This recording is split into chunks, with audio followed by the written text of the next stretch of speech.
Time is running. On va commencer maintenant. Le chronomètre, c'est tellement important dans le sport. Le sport, on va en parler aujourd'hui, comme non pas un résultat sportif pour performance, mais une performance beaucoup plus sociétale, une performance en matière d'insertion et d'inclusion. On le sait, Rai et sa fondation Gold-Elettra et son équipe intervient pour faciliter l'inclusion des jeunes filles, des jeunes garçons et de tous partout dans le monde. Et aujourd'hui, c'est un regard international. Nous avions fait un colloque il y a un an autour de problématiques locales avec des expérimentations. Là, on sera sur une vision internationale et on a la chance d'avoir des keynoteurs, des experts et des représentants du monde entier, UK, Australie. 23 hours, Karen m'a dit, pour venir d'Australie, 23 heures pour venir d'Australie. Donc, merci d'être venu. Elle est où, Karen? Ah, here. Et merci. Et pour introduire ces débats, et pour ne pas perdre de temps, j'appelle tout de suite Felipe Pimenta, le représentant de Sorbonne et économiste et école d'économie de la Sorbonne. Felipe, où êtes-vous? Bienvenue, Felipe.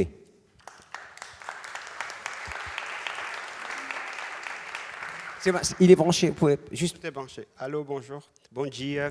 C'est un plaisir en fait de parler en portugais aujourd'hui, en français aussi. Donc je me présente, je suis Felipe Pimenta. Je travaille ici à l'université Paris 1 Panthéon-Sorbonne et aussi je suis un diplômé de l'université Paris 1. C'est une journée très spéciale. Nous sommes contents en fait de vous accueillir ici dans cet amphithéâtre où Marie Curie a donné cours pour la première fois en Sorbonne, la première femme professeure à la Sorbonne. En fait, c'est un bâtiment aussi historique parce qu'à quelques pas d'ici, Pierre de Coubertin, il y a 130 ans, a fondé les comités internationaux olympiques. Au sein des Paris 1, nous avons organisé des journées de patrimoine, nous avons organisé un MOOC portant sur l'évaluation de l'impact des Jeux olympiques. Donc, nous avons organisé une série d'activités. Et nous avons aussi organisé une exposition avec un photographe aveugle qui s'appelle João Maia. Et grâce à João Maia, j'ai eu le plaisir de connaître Madame Corveste, qui c'est une dame qui s'investit depuis une trentaine d'années à faire de l'inclusion des images en braille. Et Madame Corveste, aujourd'hui, elle est ici avec nous pour présenter son coffret Olympic Touch, qui ce sont 12 images en fait, qu'on peut toucher. Et ça parle notamment des Jeux olympiques et paralympiques. Et Madame Corveste, elle avait déjà travaillé aussi sur un livre, elle avait déjà réalisé un livre aussi sur l'Amazonie et Sébastien Salgado. Donc, nous avons le plaisir de l'avoir ici. Madame Corveste, pourriez-vous vous lever pour qu'on puisse vous connaître?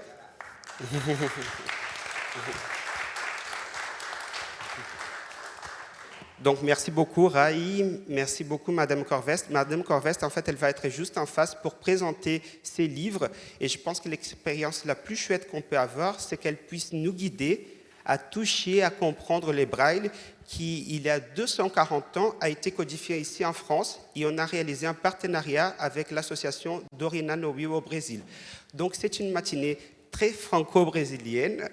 Et c'est très important que Rai, que vous soyez là. Et je vous souhaite encore une fois la bienvenue. C'est un plaisir pour nous et un honneur de pouvoir être ici dans ces lieux historiques, emblématiques, pour parler des politiques sportives. Merci beaucoup. Merci Felipe. Obrigado. Eh oui. C'est vrai que, où que l'on soit dans le monde, vous parlez de la Sorbonne, on sait ce que c'est. Rai, c'est une journée aux couleurs du Brésil. Et avec toi, c'est toujours un peu le Brésil qui est là. Merci de nous dire quelques mots. Merci. Bonjour à tous. Bon, je vais continuer le français, comme les Brésiliens. On essaye de parler français. Si jamais il y a des difficultés pour les traducteurs, après, je peux vous aider. Mais bonjour, c'était un plaisir de vous voir ici. On va voir une belle journée de travail qui va être très importante pour la discussion du sport, l'importance du sport, de mettre en valeur le sport. On sait qu'il y en a plein de choses encore, qu'il est très sous-utilisé. On sait qu'il y a un potentiel gigantesque pour le sport, pour plein de choses qu'on va voir pendant toute cette journée. Mais avant, je voudrais remercier bien sûr la Sorbonne, déjà, Felipe, toute l'équipe de la Sorbonne, Gilbert aussi. Merci d'être là encore une fois. Le comité organisateur des Jeux Olympiques, il est là. Romain qui va nous parler à tout à l'heure, qui a une expérience incroyable dans ces dernières, combien d'années déjà, qui fait partie du projet? 9 ans déjà qu'il fait partie du projet. Il va partager un peu cette expérience et aussi qui nous aide toujours qu'on a besoin. Il est présent. Moi, j'essaie aussi de contribuer, d'être présent, de suivre, d'apprendre un peu tout ce parcours d'un projet olympique pour un pays comme la France. Je voudrais remercier bien sûr les partenaires. Bon, je parle ici au nom, j'ai plusieurs casquettes, mais je parle au nom des Go-de-Letra, bien sûr, qui est le deuxième rencontre. On veut continuer à fomenter ces débats du sport pour la société, mais aussi nos partenaires de l'Institut Peninsula, qui vont parler tout à l'heure, Caio, Dani, des Atletas pour le Brésil.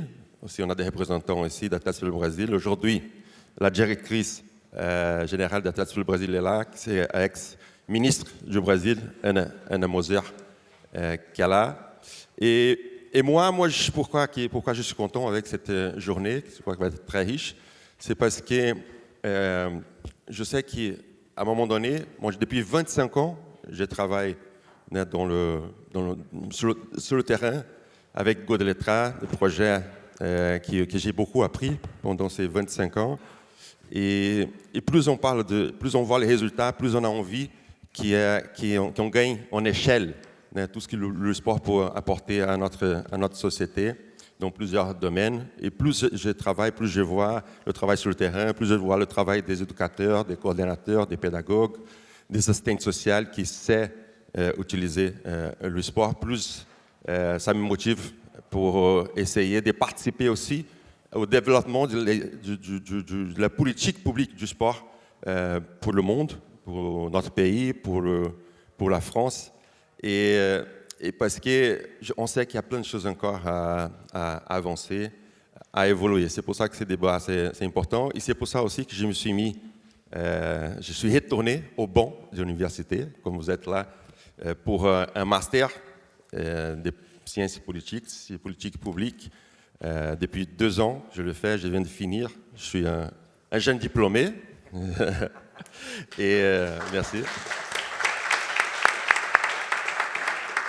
Et l'idée, c'était ça, de provoquer les idées, échanger, connaître d'autres expériences pour construire un projet de politique publique pour une ville au Brésil. Dépenser tout ce qu'on a fait à Go-de-Letra depuis 25 ans, dépenser à l'échelle d'une ville, d'avoir un projet pilote. Donc maintenant, j'ai fini, j'ai écrit, j'ai le diplôme. Maintenant, il faut passer à la pratique. Et moi, je suis très motivé pour ça. Et ce genre de rencontres, ça nous motive encore plus. Et surtout, ça nous donne de nouvelles idées. Aujourd'hui, cet après-midi, on va voir à l'initiative de l'Institut Peninsula et aussi Atletas pour le Brésil.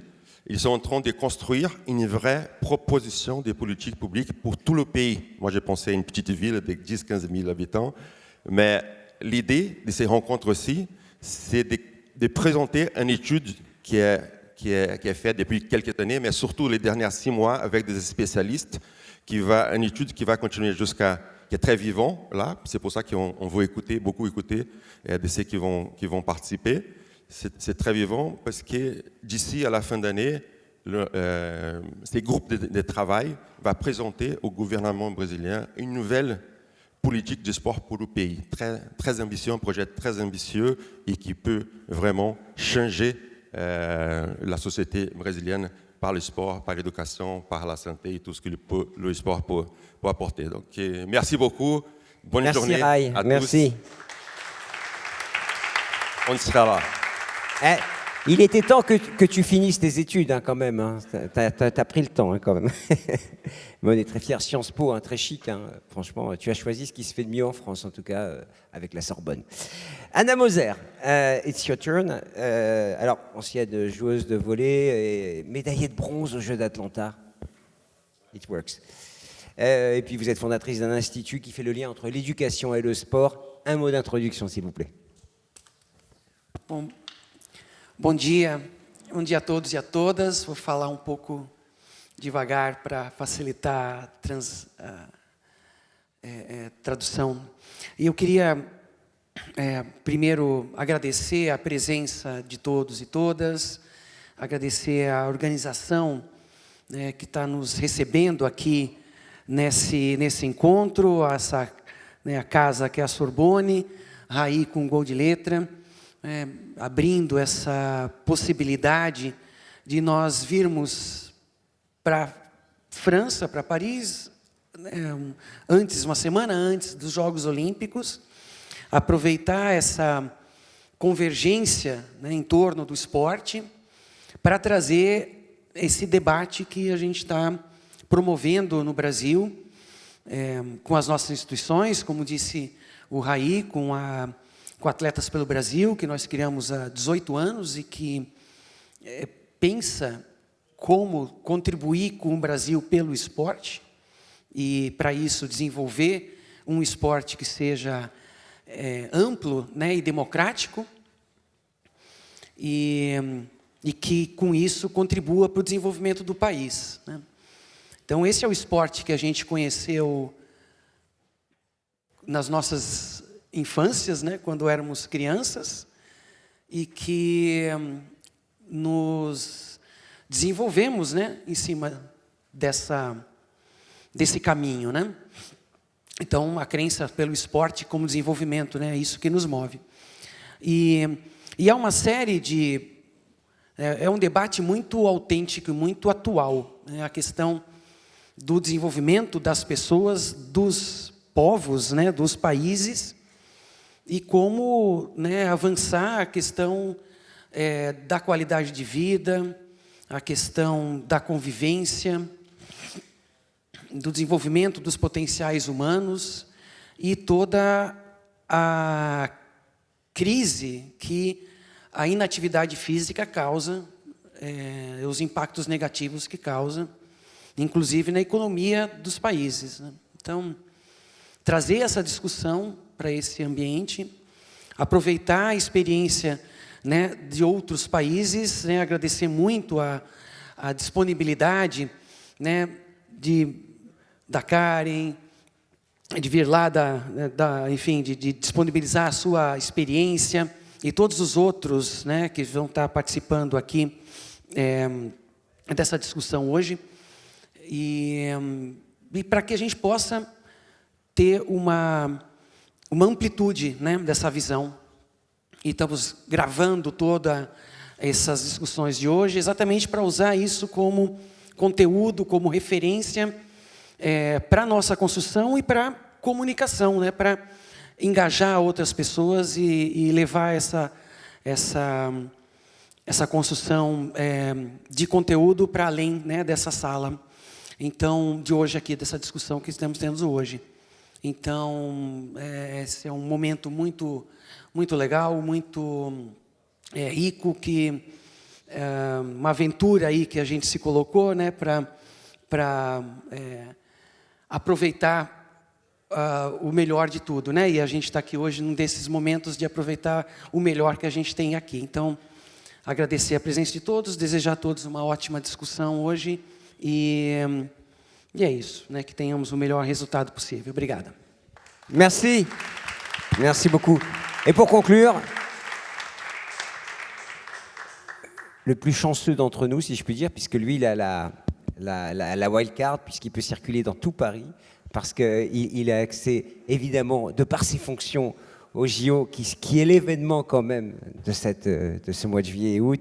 Alors, Romain Lachance, vous êtes directeur de l'engagement du comité d'organisation des Jeux Olympiques et Paralympiques Paris 2024. Merci d'être là. Je sais que vous êtes venu un peu au dernier moment, mais merci en tout cas de venir dire un mot.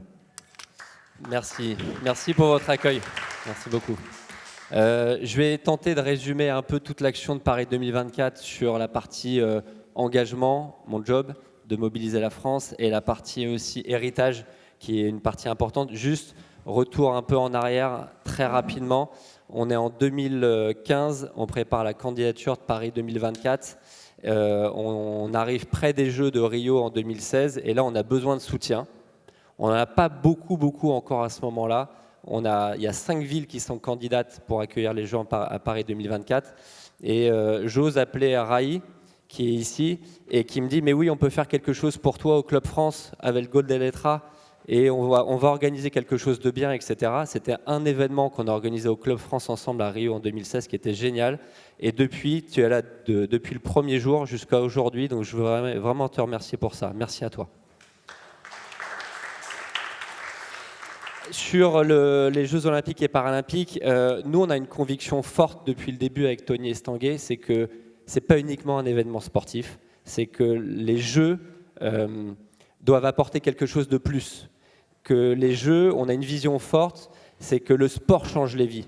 C'est qu'il faut mettre plus de sport dans la vie des gens en général et dans la vie des Français. Pourquoi ? C'est assez simple. Ce sont toutes les valeurs du sport. Le mieux vivre ensemble, le changement de regard sur le handicap, la lutte contre la sédentarité aussi, à l'heure où un adulte sur 2 en France est en situation de surpoids ou d'obésité, un enfant sur 5, pareil. Donc on a un vrai rôle à jouer pour faire passer tous ces messages-là. Donc nous, c'était notre conviction très forte depuis le début. 2, il y a un travail de fond qui a été fait depuis des années maintenant en termes avec l'État, énormément, avec toutes les parties prenantes, la région, la Seine-Saint-Denis, etc. Et puis, bon, avec Paris 2024, et avec aussi toutes les associations qui sont là et qui sont là depuis bien avant nous, quelque part. Nous, on a juste été peut-être un accélérateur d'eux, mais je pense à Jean-Philippe Assensi, qui est ici, pour l'Agence nationale par le sport, pardon, l'Agence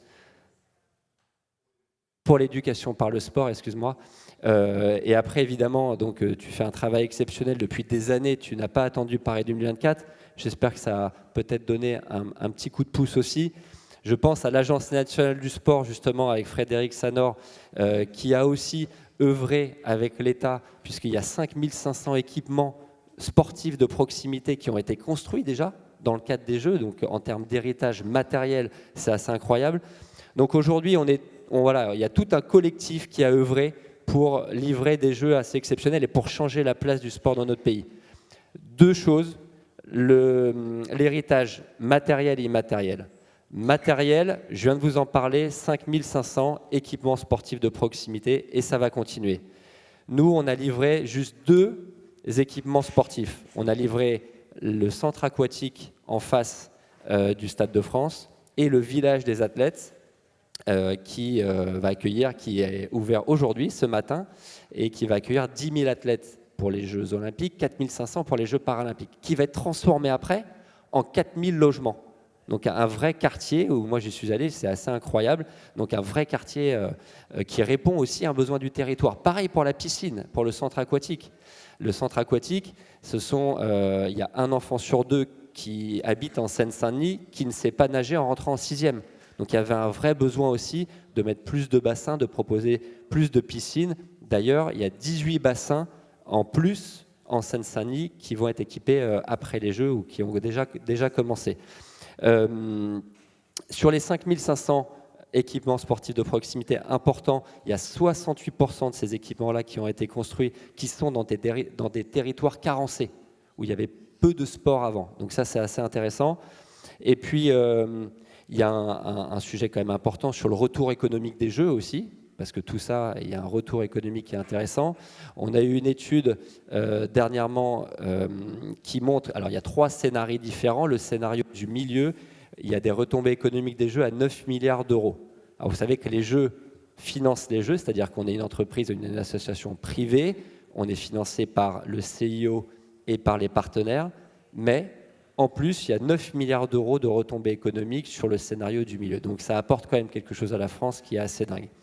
Sur l'héritage immatériel, si vous avez juste une chose à retenir que je trouve assez canon qu'on a mis en place, et ça c'est ma collègue Marie Barsac qui a fait ça, ce sont les 30 minutes d'activité physique et sportive par jour. L'OMS aujourd'hui recommande 1 heure d'activité physique et sportive par jour, c'est un minimum. Donc on devrait même faire cette conférence tous debout. Voilà. Et voilà, il faut arrêter. La chaise tue plus que la cigarette aujourd'hui.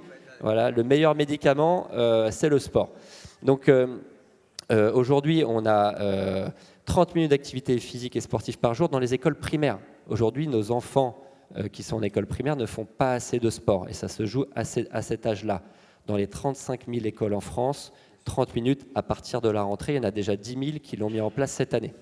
On organise la semaine olympique et paralympique dans chaque école pendant une semaine depuis maintenant 7 ans ou 8 ans. On organise la journée olympique et paralympique chaque année.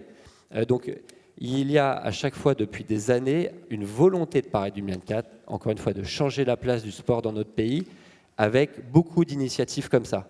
Notamment une que je pilote directement qui s'appelle Terre de Jeux 2024, qui est un label qu'on a créé, le label donc Terre de Jeux. Aujourd'hui, on a 5000 villes qui sont labellisées Terre de Jeux 2024 partout en France pour faire vivre l'aventure des Jeux un peu partout sur l'ensemble du territoire et pas uniquement aux Parisiens.